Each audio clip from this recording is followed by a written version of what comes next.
Genesis 24. Now Abraham was old, well advanced in years, and the Lord had blessed Abraham in all things. And Abraham said to his servant, the oldest of his household, who had charge of all that he had, "Put your hand under my thigh, that I may make you swear by the Lord, the God of heaven and God of the earth, that you will not take a wife for my son from the daughters of the Canaanites, among whom I dwell, but will go to my country and to my kindred, and take a wife for my son Isaac." The servant said to him, "Perhaps the woman may not be willing to follow me to this land. Must I then take your son back to the land from which you came?" Abraham said to him, "See to it that you do not take my son back there. The Lord, the God of heaven, who took me from my father's house and from the land of my kindred, and who spoke to me and swore to me, 'To your offspring I will give this land.' He will send his angel before you, and you shall take a wife for my son from there.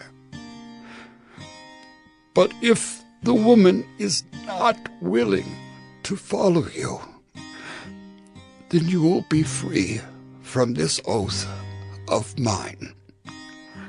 Only you must not take my son back there."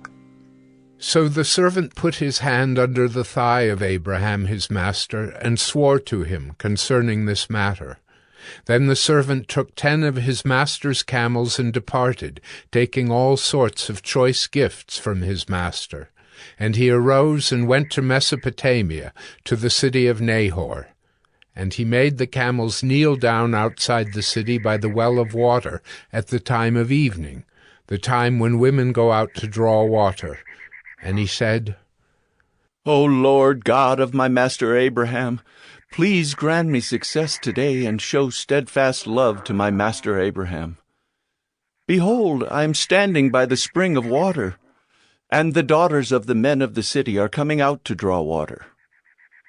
Let the young woman to whom I shall say, 'Please let down your jar that I may drink,' and who shall say, 'Drink, and I will water your camels,' let her be the one whom you have appointed for your servant Isaac.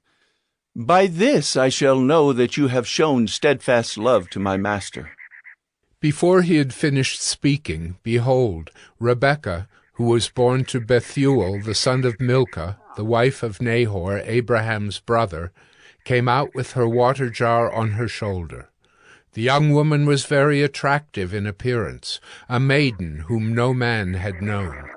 She went down to the spring and filled her jar and came up. Then the servant ran to meet her and said, "Please give me a little water to drink from your jar." She said, "Drink, my lord." And she quickly let down her jar upon her hand and gave him a drink. When she had finished giving him a drink, she said, "I will draw water for your camels also until they have finished drinking." So she quickly emptied her jar into the trough and ran again to the well to draw water, and she drew for all his camels. The man gazed at her in silence to learn whether the Lord had prospered his journey or not. When the camels had finished drinking, the man took a gold ring weighing a half shekel, and 2 bracelets for her arms weighing 10 gold shekels, and said, "Please tell me whose daughter you are. Is there room in your father's house for us to spend the night?" She said to him, "I am the daughter of Bethuel, the son of Milcah, whom she bore to Nahor." She added, "We have plenty of both straw and fodder, and room to spend the night." The man bowed his head and worshipped the Lord and said, "Blessed be the Lord, the God of my master Abraham, who has not forsaken his steadfast love and his faithfulness toward my master.